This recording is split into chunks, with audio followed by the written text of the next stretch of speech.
चला, सोलापूर शहर पोलिसांच्या गुन्हे शाखेच्या वतीने एक चांगलं काम करण्यात आलेले आहेत.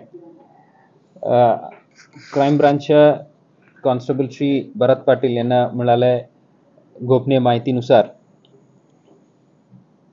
सोलापूर अक्कलकोट हायवे जवळ एक पांढऱ्या रंगाच्या कार आणि मोटरसायकल ते आम्ही ताब्यात घेऊन त्याच्या जे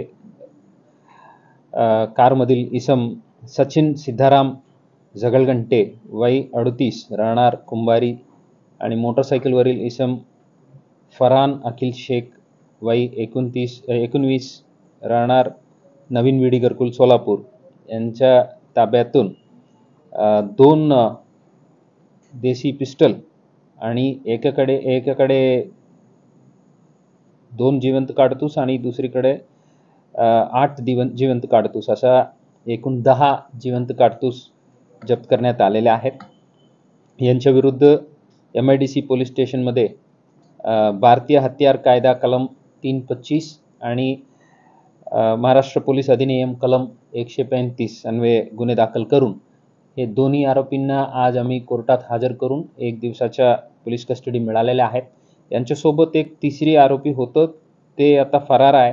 त्यांनाही शोधण्याच्या कामासाठी पथक रवाना झालेले आहेत. या डिटेक्शनमध्ये 2 बनावटी गावठी पिस्तूल आणि 10 जिवंत काडतूस, एक मारुती बलेनो कार आणि एक TVS अपाचे मोटरसायकल असा एकूण 10,10,000 किमतीच्या मुद्देमाल जप्त करण्यात आलेले आहेत. या कामाबद्दल मी क्राईम ब्रांचच्या DCP Shrimati Patil, ACP Shri Mane, PI Shri Mane आणि API श्री दत्ता काळे आणि त्यांच्या पूर्ण टीम अनिल, महेश, भरत, कुमार, राजू, महेश, सिद्धाराम आणि मच्छिंद्र राठोडे सर्वांना मी मनापासून अभिनंदन करतो. यात जे उर्वरित एक आरोपी आहे त्यांनाही लवकरात लवकर ताब्यात घेऊन पुढील तपास करण्यात येईल. सर, शहरामध्ये जे